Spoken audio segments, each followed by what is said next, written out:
तो दोस्तों आज हम बात करने जा रहे हैं financial freedom by Grant Sabatier, book summary in Hindi. दोस्तों इसमें आपको ऑथर बहुत ही खूबसूरत अंदाज में बताते हैं कि अपने पैसों के साथ क्या करें और क्या ना करें और फाइनेंशियल फ्रीडम को जल्द से जल्द कैसे हासिल करें।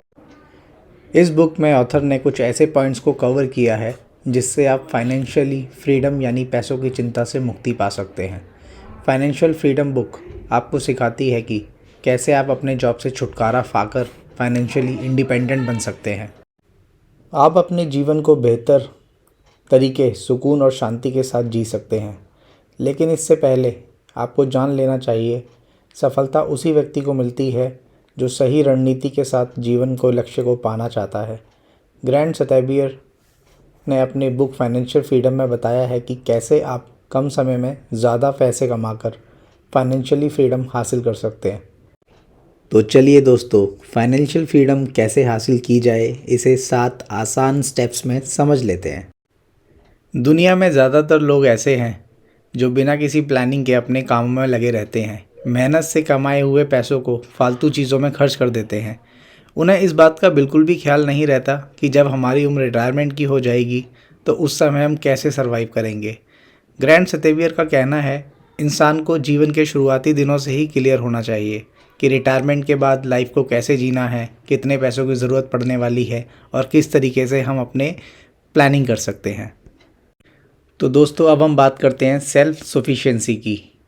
जब आप खूब सारा पैसा कमाने लगो, खुद पर निर्भर हो जाओ, तो फाइनेंशियल फ्रीडम हासिल करने के लिए आपका नेटवर्क क्या है, साल में कितना खर्च है, सेविंग कितना कर लेते हैं, इन सभी का हिसाब किताब रखें और एक रिपोर्ट तैयार करें ताकि पता चल सके फाइनेंशियल फ्रीडम अचीव करने के लिए आप कितना कदम दूर हैं।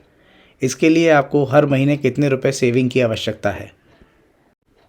Breathing room. जब आप पता कर लेते हो आपका फाइनेंशियल कंडीशन क्या है, फाइनेंशियल फ्रीडम पाने के लिए कितने कदम दूर हो, फिर आप अगला स्टेप ले सकते हैं।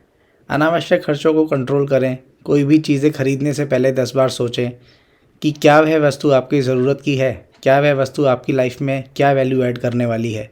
इसके बारे में ज़रूर सोचें, क्योंकि अनावश्यक खर्च मिलेनियर आदमी को भी गरीब बना देता है। फाइनेंशियल फ्रीडम हासिल करने के लिए यह सबसे महत्वपूर्ण कदम है। इसमें आपको सीखने को मिलता है कि मेहनत के पैसों को कहाँ खर्च करना चाहिए और कहाँ नहीं। स्टेबिलिटी। तो दोस्तों मेरी बीवी ने कहा है कि मुझे बुक थोड़ा सा स्लो रीड करना है, इसलिए अब मैं थोड़ा स्लो रीड करता हूँ। किसी भी इंसान को फाइनेंशियली स्टेबल बनने के लिए बहुत ज़्यादा पैसे की आवश्यकता होती है। इसके लिए उसे अपनी कमाई का कम से कम 30% हिस्सा सेव करना चाहिए। फाइनेंशियली स्टेबल उसी इंसान को कहा जा सकता है अगर उसकी इनकम बंद हो जाए तब भी वह 1 साल तक घर बैठे एन्जॉयमेंट के साथ अपनी ज़िंदगी को जी सके। इसलिए आप खुद को इतना स्टेबल बनाइए कि रिटायरमेंट के बाद 1 साल नहीं, पूरे 25 साल तक आपकी इनकम बंद हो जाएगी तो लाइफ को एन्जॉयमेंट के साथ जी सकें। Use your full time job.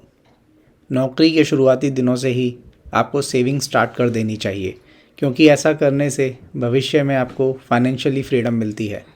यदि आप नौकरी के समय से ही बचत को महत्व नहीं देते हैं, अनाप शनाप खर्च करते हैं, रणनीति नहीं बनाते हैं, तो आगे चलकर बहुत सारी दिक्कतों का सामना करना पड़ता है। इसलिए आपको नौकरी के समय से ही बचत की रणनीति बनानी चाहिए।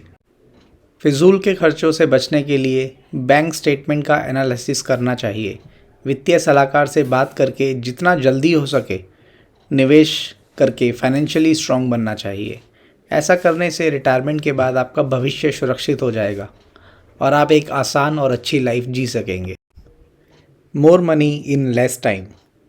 वर्तमान समय में हमारे पास पैसे होना बहुत ज़रूरी है, क्योंकि जिस दिन आपके पास पैसे ख़त्म हो जाएंगे उसी दिन आपके 95% रिश्तेदार कम हो जाएंगे।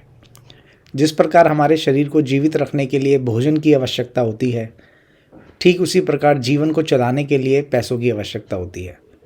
कम समय में ज़्यादा पैसे कमाने को लेकर ऑथर कहते हैं, एक 25 वर्षीय लड़का मेंट शिकागो में ग्राफिक डिज़ाइनिंग का जॉब करता था, जिसमें उसे 2 लाख रुपए की सैलरी मिलती थी।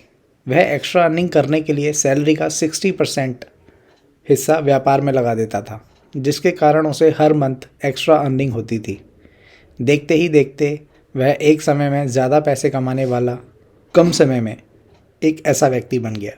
इस स्टेप में हमें सीखने को मिलता है जितना जल्दी हो सके उतना जल्दी फाइनेंशियली वेल्थी बने और अपने पैसे को एक अच्छी जगह इन्वेस्ट करें। Financial freedom. यदि ऊपर बताए गए सभी स्टेप को फॉलो करते हैं तो आप फाइनली 7 स्टेप में पहुंच जाते हैं। इस स्टेप में पहुंचते ही बिना काम किए आप अपने जीवन को एक बेहतरीन तरीके से जी सकते हैं, क्योंकि आप सालों साल की गई मेहनत और इन्वेस्टमेंट से एक अच्छी खासी इनकम जनरेट करेंगे। दरअसल आपको इस स्टेप में पहुंचने के लिए माइंडसेट बनाना होगा। ग्रैंड सतेबियर द्वारा बताए गए सभी 7 स्टेप फॉलो करना होगा, तब जाकर आप फाइनेंशियली फ्रीडम हासिल कर पाएंगे। धन्यवाद।